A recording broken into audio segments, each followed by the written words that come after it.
ಪ್ರಿಯ ನಿರೀಕ್ಷಕರೇ ನಮಸ್ಕಾರ. ಬೇರ್ಬಲ್ನ ವಿಶೇಷ ಕಾರ್ಯಕ್ರಮಕ್ಕೆ ಆತ್ಮೀಯವಾದ ಸ್ವಾಗತ. ವೀಕ್ಷಕರೇ, ಇಡೀ ಪ್ರಪಂಚದಲ್ಲಿ ಹಿಂದೂಗಳಿಗಿರೋದೇ ಮತ್ತೊಂದು ದೇಶ. ಯಾವ ದೇಶದಲ್ಲಿ ಹಿಂದೂಗಳು ಅಲ್ಪಸಂಖ್ಯಾತರಾಗಿದ್ದಾರೋ ಅಲ್ಲೆಲ್ಲ ಅವರು ಅನುಭವಿಸ್ತಾ ಇರೋದು ಬರೀ ನರಕ. ಪಾಕಿಸ್ತಾನದಲ್ಲಿ ಇದುವರೆಗೆ ಏನಾಗಿದೆ ಅನ್ನೋದನ್ನು ನೋಡಿದ್ದೇವೆ. ಈಗ ಬಾಂಗ್ಲಾದೇಶದಲ್ಲಿ ಹಿಂದೂಗಳ ಮೇಲೆ ಯಾವ ರೀತಿಯ ದೌರ್ಜನ್ಯ ಆಗ್ತಿದೆ ಅನ್ನೋದು ಕಣ್ಣು ಮುಂದೆನೇ ಇದೆ. ರೀಸೆಂಟಾಗಿ ಓರ್ವ ಹಿಂದೂ ಯುವಕನನ್ನು ಬೆತ್ತಲು ಮಾಡಿ ಕಂಬಕ್ಕೆ ಕಟ್ಟಿ ಸಜೀವ ದಹನ ಮಾಡ್ತಾರೆ. ಅಂತಹ ಸ್ಥಿತಿಯಲ್ಲಿದ್ದಾರೆ ಅಲ್ಲಿನ ಹಿಂದೂಗಳು. ನಮ್ಮ ದುರಂತ, ಇದುವರೆಗೂ ಕೂಡ ಹಿಂದೂಗಳ ಪರವಾಗಿ ಧ್ವನಿ ಎತ್ತುವಂತಹ ಯಾವ ಸರ್ಕಾರವೂ ಈ ದೇಶದಲ್ಲಿ ಇರಲೇ ಇಲ್ಲ. ಆದರೆ ಈಗ ಹಿಂದೂಗಳ ಜೊತೆ ಮೋದಿಜಿ ಇದ್ದಾರೆ, ಯೋಗಿಜಿ ಇದ್ದಾರೆ, ಭಾರತ ಸರ್ಕಾರ ಇದೆ. ಬಾಂಗ್ಲಾದೇಶದ ಈ ಇಡೀ ಘಟನೆಯ ಬಗ್ಗೆ ಉತ್ತರ ಪ್ರದೇಶದ ಮುಖ್ಯಮಂತ್ರಿ ಯೋಗಿ ಆದಿತ್ಯನಾಥ್ ಅವರು ವಿಧಾನಸಭೆಯಲ್ಲಿ ಅಕ್ಷರಶಃ ಗರ್ಜಿಸ್ಬಿಡ್ತಾರೆ. ಈವರೆಗೆ ಯಾವುದೇ ರಾಜ್ಯದ ಮುಖ್ಯಮಂತ್ರಿಯೂ ಕೂಡ ಅಂತಹ ಮಾತುಗಳನ್ನು ಆಡಿರಲಿಲ್ಲ. ಅದನ್ನು ಕೇಳಿ ಇಡೀ ವಿರೋಧ ಪಕ್ಷಗಳೇ ನಡುಗು ಹೋಗಿದೆ. ಯೋಗಿಯ ಈ ಗರ್ಜನೆ ಬಾಂಗ್ಲಾದೇಶದವರೆಗೂ ಕೂಡ ತಲುಪಿದೆ. ಯೋಗಿಜಿ ಯಾವತ್ತೂ ಕೂಡ ಮುಲಾಜಿಟ್ಕೊಂಡು ಮಾತಾಡೋರಲ್ಲ. ಏನು ಹೇಳಬೇಕು ಅದನ್ನು ಹೇಳ್ತಾರೆ. ಒಂದು ಕಾಲದಲ್ಲಿ ಉತ್ತರ ಪ್ರದೇಶದ ವಿಧಾನಸಭೆಯಲ್ಲಿ ಹಿಂದೂ ಅನ್ನೋ ಪದವೇ ಕೇಳಿಬರ್ತಾ ಇರಲಿಲ್ಲ. ಆದರೆ ಯೋಗಿಜಿ ಇವತ್ತು ಹಿಂದೂಗಳಿಗಾಗಿ ವಿಧಾನಸಭೆಯಲ್ಲಿ ಗರ್ಜಿಸ್ತಾ ಇದ್ದಾರೆ.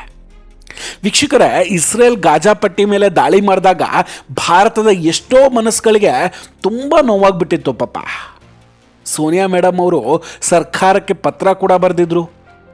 ಭಾರತ ಸರ್ಕಾರ ಪ್ಯಾಲೆಸ್ತೈನ್ ಪರವಾಗಿ ನಿಲ್ಲಬೇಕು ಅಂತ ಕೇಳ್ಕೊಂಡಿದ್ರು. ಪಾಕಿಸ್ತಾನದ ಮೇಲೆ ಯುದ್ಧ ಮಾಡಿದಾಗಲೂ ಇಲ್ಲಿನ ಅನೇಕರಿಗೆ ನೋವಾಗಿದ್ದಿದೆ. ಆದರೆ ಬಾಂಗ್ಲಾದೇಶದಲ್ಲಿ ಹಿಂದೂಗಳನ್ನು ಇಷ್ಟೊಂದು ಕ್ರೂರವಾಗಿ ನಡೆಸ್ಕೊಳ್ತಾ ಇದ್ದರೂ ಕೂಡ ಅವ್ರು ಯಾರಿಗೂ ಇಲ್ಲಿ ನೋವಾಗ್ತಿಲ್ಲ. ಅವರ ಮಾನವೀಯತೆ ಇಲ್ಲೆಲ್ಲೂ ಕೂಡ ಕಾಣ್ತಾನೆ ಇಲ್ಲ.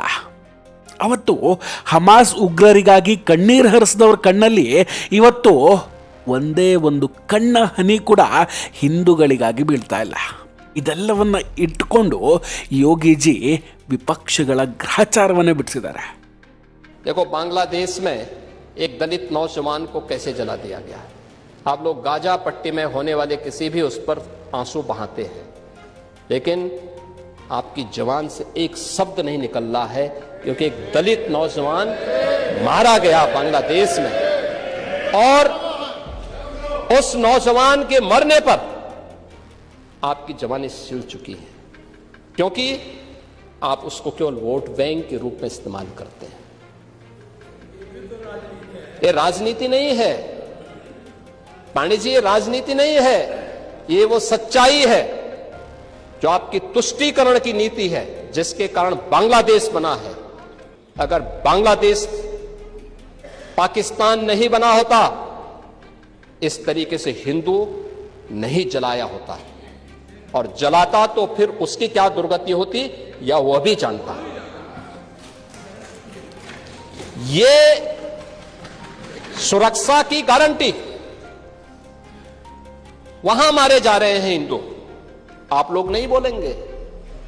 एक कैंडल मार्च निकाल के चलते हैं गांजा के मुद्दे को लेकर के, लेकिन पाकिस्तान और बांग्लादेश में हिंदू मारा जाता है तो आपके मुंह बंद हो जाते हैं, क्योंकि मरने वाला हिंदू है, दलित है. आप बोलेंगे नहीं, और यही सच्चाई है. निंदा प्रस्ताव पारित होना चाहिए, और ये प्रस्ताव नेता विरोधी दल की तरफ से आना चाहिए. इस घटना की हम भर्त्सना करते हैं, और बांग्लादेश सरकार को इस बात की चेतावनी देता हूं, और इसीलिए हम कह रहे हैं, नोट करना, ये चीजें होनी चाहिए, और हमारा भी प्रयास होना चाहिए. जब बांग्लादेशी को यहां से निकालेंगे और रोहिंग्या को यहां से बाहर का रास्ता दिखाएंगे तो उनके समर्थन में मत आना. ಯೋಗಿಜಿ ಹೇಳ್ತಾರೆ, ನೀವು ವೋಟ್ ಬ್ಯಾಂಕ್ ದೃಷ್ಟಿಯಿಂದ ಎಲ್ಲವನ್ನ ನೋಡ್ತಾ ಇದ್ದೀರಿ, ಅದಕ್ಕಾಗಿ ನೀವೇನು ಮಾತಾಡ್ತಿಲ್ಲ ಅಂತ. ಬಾಂಗ್ಲಾದೇಶದ ಹಿಂದೂಗಳ ಪರವಾಗಿ ನೀವ್ಯಾರೂ ಇದೇ ಕಾರಣಕ್ಕೆ ನಿಲ್ತಾ ಇಲ್ಲ ಅಂತ. ಬಾಂಗ್ಲಾದೇಶದಲ್ಲಿ ಸತ್ತಿದ್ದು ಓರ್ವ ದಲಿತ ಯುವಕ. ಒಬ್ಬ ದಲಿತ ಯುವಕನನ್ನ ಅಲ್ಲಿ ಸುಟ್ಟು ಹಾಕಲಾಯಿತು. ಅಷ್ಟಾದರೂ ಕೂಡ ಇವ್ರು ಯಾರ ಬಾಯಿಂದಲೂ ಕೂಡ ಒಂದೇ ಒಂದು ಶಬ್ದವೂ ಬರ್ತಾ ಇಲ್ಲ. ನೋಡಿ, ಇವರಿಗೆ ವೋಟ್ ಬ್ಯಾಂಕ್ ರಾಜಕೀಯ ಅಷ್ಟೇ ಮುಖ್ಯ. ಇವರು ಅಲ್ಲೆಲ್ಲೋ ಹಮಾಸ್ ಉಗ್ರರು ಸತ್ರ ಕ್ಯಾಂಡಲ್ ಮಾರ್ಚ್ ಮಾಡ್ತಾರೆ. ಆದರೆ ಇಲ್ಲಿ ಈ ಹಿಂದೂಗಳ ಬಗ್ಗೆ ತುಟಿ ಬಿಚ್ಚೋದೇ ಇಲ್ಲ. ದೇಶದ ಒಳಗೆ ವೋಟ್ ಬ್ಯಾಂಕಿಗಾಗಿ ದಲಿತರ ಹೆಸರನ್ನು ಬಳಸ್ಕೊಳ್ತಾರೆ. ಆದರೆ ಬಾಂಗ್ಲಾದಲ್ಲಿ ಸತ್ತಿರುವಂತಹ ದಲಿತನ ಪರವಾಗಿ ಯಾರೂ ನಿಂತ್ಕೊಳ್ಳೋದಿಲ್ಲ. ಇದೇ ನೋಡಿ ಇವರ ರಾಜಕೀಯ. ಇದೇ ಭಾರತದಲ್ಲಿ ಅಕ್ರಮ ವಲಸಿಗರ ವಿರುದ್ಧ ಕ್ರಮ ತೆಗೆದುಕೊಳ್ಬೇಕು ಅಂದಾಗ ಅವರ ಬೆಂಬಲಕ್ಕೆ ಎಲ್ಲರೂ ಒಟ್ಟಾಗಿ ಬರ್ತಾರೆ. ಆದರೆ ಹಿಂದೂಗಳಿಗೆ ಮಾತ್ರ ಯಾರೂ ಇಲ್ಲ. ಅದಕ್ಕೆ ಯೋಗಿಜಿ ಖಡಕ್ಕಾಗಿ ಹೇಳಿದ್ದಾರೆ. ಬಾಂಗ್ಲಾದೇಶದ ಸರ್ಕಾರಕ್ಕೆ ಎಚ್ಚರಿಕೆಯನ್ನು ಕೊಡ್ತಾರೆ. ಜೊತೆಗೆ ವಿಪಕ್ಷಗಳಿಗೂ ಹೇಳ್ತಾರೆ, ನಾವು ಇಲ್ಲಿಂದ ಬಾಂಗ್ಲಾದೇಶಿಗಳನ್ನ ಮತ್ತು ರೋಹಿಂಗ್ಯಾಗಳನ್ನ ಹೊರ ಹಾಕುವಾಗ ಯಾರು ಅವರ ಬೆಂಬಲಕ್ಕೆ ಅಥವಾ ಸಪೋರ್ಟಿಗೆ ಬರಬೇಡಿ ಅಂತ. ನೋಡಿ, ಇವರಲ್ಲಿ ಅನೇಕರಿಗೆ Aadhaar card, voter I D ಎಲ್ಲವನ್ನ ಮಾಡಿಸ್ಕೊಟ್ಟಿದ್ದಂತಹ ಪಾಪ ವಿರೋಧ ಪಕ್ಷದವ್ರ ಮೇಲಿದೆ. ಕೇವಲ ಅವರ ರಾಜಕೀಯ ಲಾಭಕ್ಕಾಗಿ ದೇಶಕ್ಕೆ ಕುತ್ತು ತಂದಿದ್ದಾರೆ. ಇನ್ನು ಈಗ ಉತ್ತರ ಪ್ರದೇಶದಲ್ಲಿ ಪ್ರತಿಯೊಬ್ಬರ ಸ್ಕ್ರೀನಿಂಗ್ ಅನ್ನು ನಡೆಸಲಾಗ್ತಾ ಇದೆ. ಅಕ್ರಮ ವಲಸಿಗರ ವಿರುದ್ಧ ದೊಡ್ಡ ಕ್ರಮಕ್ಕೆ ಯೋಗಿಜಿ ಸರ್ಕಾರ ಈಗ ಸಿದ್ಧವಾಗಿದೆ. ಯೋಗಿಜಿ ಒಂದು ಸಲ ಕೆಲಸ ಶುರು ಮಾಡಿದ್ರು ಅಂದ್ರೆ ಅದನ್ನು ಯಾರಿಂದಲೂ ಕೂಡ ತಡೆಯೋದಕ್ಕೆ ಸಾಧ್ಯವೇ ಇಲ್ಲ. ಇದೇ ಹಿಂದೆ ಉತ್ತರ ಪ್ರದೇಶದಲ್ಲಿ ಅತೀಕ್ ಅಹಮದ್ ಕೇಸ್ನಲ್ಲಿ ಮಾಫಿಯಾವನ್ನ ಮಣ್ಣು ಮಾಡ್ತೀನಿ ಅಂತ ಹೇಳಿದ್ರು. ಆಮೇಲೆ ಅದನ್ನೇ ಮಾಡಿದ್ರು ಕೂಡ. ಅದೇ ರೀತಿ ಕಳೆದ 20-25 ದಿನಗಳಿಂದ ಉತ್ತರ ಪ್ರದೇಶದಲ್ಲಿ ರೋಹಿಂಗ್ಯಾಗಳನ್ನು ಮತ್ತು ಅಕ್ರಮ ಬಾಂಗ್ಲಾದೇಶಿಗಳನ್ನು ಹುಡುಕಿ ತೆಗಿತಾ ಇದ್ದಾರೆ. ಸಿಕ್ಕಿಬಿದ್ದವರನ್ನು ಡಿಟೆನ್ಷನ್ ಸೆಂಟರ್ಗಳಿಗೆ ಕಳಿಸಲಾಗ್ತಾ ಇದೆ. ಇದೇ ರೀತಿ ಪ್ರತಿಯೊಂದು ರಾಜ್ಯ ಸರ್ಕಾರವು ಕ್ರಮ ತೆಗೆದುಕೊಂಡ್ರೆ ಅಕ್ರಮ ವಲಸಿಗರನ್ನು ಒದ್ದು ಓಡಿಸೋದು ದೊಡ್ಡ ಕೆಲಸವೇ ಅಲ್ಲ. ಇಲ್ಲಿವರೆಗೂ ಇದು ಹೆಂಗಾಗ್ತಿತ್ತು ಅಂದರೆ, ಕರ್ನಾಟಕದಲ್ಲಿ ಕ್ರಮ ತೆಗೆದುಕೊಂಡ್ರೆ ಪಕ್ಕದ ಆಂಧ್ರ ಪ್ರದೇಶಕ್ಕೆ ಹೋಗ್ತಾ ಇದ್ರು. ಆಂಧ್ರ ಪ್ರದೇಶದಲ್ಲಿ ಕ್ರಮ ತೆಗೆದುಕೊಂಡ್ರೆ ಮತ್ತೊಂದು ರಾಜ್ಯಕ್ಕೆ ಹೋಗ್ತಾ ಇದ್ರು. ಅದರಲ್ಲೂ ಹೆಚ್ಚಾಗಿ ಮಮತಾ ಬ್ಯಾನರ್ಜಿಯವರ ಬಂಗಾಳದಲ್ಲಿಯೇ ಆಶ್ರಯ ಪಡೆದುಕೊಳ್ತಾ ಇದ್ದವರು ಜಾಸ್ತಿ. ಆದರೆ ಈ ಸಲ ಕೇಂದ್ರ ಸರ್ಕಾರ ಕೂಡ ಅಕ್ರಮ ವಲಸಿಗರನ್ನ ಪತ್ತೆ ಹಚ್ಚಿ ವಾಪಸ್ ಕಳಿಸೋಕೆ ಪಣ ತೊಟ್ಟಿದೆ. SIR ನಂತರ ಇವರ ಆಟಗಳೆಲ್ಲ ಬಂದಾಗುತ್ತೆ.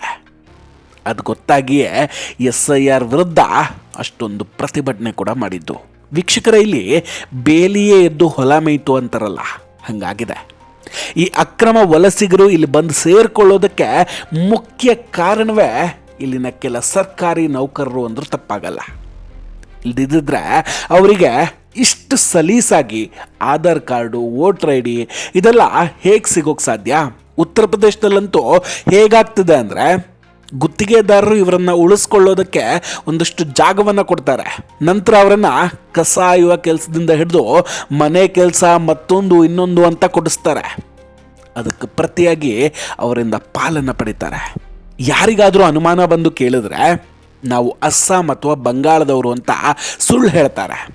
ಆದರೆ ಅವರಿಗೆ ಅಲ್ಲಿನ ಸ್ಥಳೀಯ ಭಾಷೆ ಬರೋದಿಲ್ಲ ಮಾತಾಡೋಕ್ಕೆ. ಅಸ್ಸಾಂನಲ್ಲಿ NRC ನಡೆದಿದ್ರೂ ಕೂಡ ಇವ್ರ ಬಳಿ ಯಾವುದೇ ದಾಖಲೆಗಳಿಲ್ಲ. ಇವರ ಮಕ್ಕಳಿಗೆ ಲಕ್ನೋ ಮತ್ತು ಉತ್ತರ ಪ್ರದೇಶದ ಆಧಾರ್ ಕಾರ್ಡ್ಗಳನ್ನು ಮಾಡಿಸ್ಕೊಡ್ಲಾಗಿದೆ. ಒಟ್ಟಿನಲ್ಲಿ ಇವರೆಲ್ಲ ಒಂದು ಸುಂದರವಾದ ಉದ್ಯಾನವನಕ್ಕೆ ನುಗ್ಗುವ ಕಳೆ ಗಿಡಗಳಂತೆ. ಆ ಕಳೆ ಗಿಡಗಳನ್ನು ಬೇರೆ ಸಮೇತವೇ ಕಿತ್ತು ಹಾಕಬೇಕು. ಒಂದು ವೇಳೆ ಕಿತ್ತು ಹಾಕದೇ ಇದ್ದರೆ ಅವೆಲ್ಲ ಸೇರಿಕೊಂಡು ತೋಟದ ಅಸಲಿ ಗಿಡಗಳ ಪೋಷಕಾಂಶಗಳನ್ನು ಕಸಿದುಕೊಂಡು ಇಡೀ ತೋಟದ ಅಂದವನ್ನೇ ಕೆಡಿಸ್ಬಿಡುತ್ತೆ. ಸರಿಯಾದ ಸಮಯದಲ್ಲಿ ತೋಟದ ಮಾಲೀಕ ಅಂದರೆ ಸರ್ಕಾರ ಎಚ್ಚೆತ್ಕೊಳ್ಬೇಕು. ಅದೇ ಕೆಲಸದಲ್ಲಿ ಯೋಗಿಜಿ ಹಾಗೂ ಮೋದಿಜಿ ಇದ್ದಾರೆ. ವೀಕ್ಷಕರ, ಇದೆಲ್ಲದರ ಬಗ್ಗೆ ನಿಮ್ಮ ಅಭಿಪ್ರಾಯ ಏನು? ದಯವಿಟ್ಟು ಕಮೆಂಟ್ ಮಾಡಿ ತಿಳಿಸಿ. ನಾವು ಕೊಟ್ಟಂತಹ ಮಾಹಿತಿಗಳು ನಿಮಗೆ ಇಷ್ಟ ಆಗಿದ್ದರೆ ದಯವಿಟ್ಟು ವಿಡಿಯೋವನ್ನು ಲೈಕ್ ಮಾಡಿ ಹಾಗೂ ಶೇರ್ ಮಾಡಿ. ಇನ್ನೂ ಕೂಡ ನಮ್ಮ ಬೀರ್ಬಲ್ ಚಾನಲನ್ನು ಸಬ್ಸ್ಕ್ರೈಬ್ ಮಾಡಿಲ್ಲ ಅಂದರೆ ಈ ಕೂಡಲೇ ಸಬ್ಸ್ಕ್ರೈಬ್ ಮಾಡಿ ಹಾಗೂ ಬೆಲ್ ಐಕಾನನ್ನು ಕ್ಲಿಕ್ ಮಾಡಿ. ನಮಸ್ಕಾರ, ಟೇಕ್ ಕೇರ್ ಆ್ಯಂಡ್ ಬಾಯ್ ಬಾಯ್. ಮತ್ತೆ ಭೇಟಿಯಾಗೋಣ. ಜೈ ಹಿಂದ್.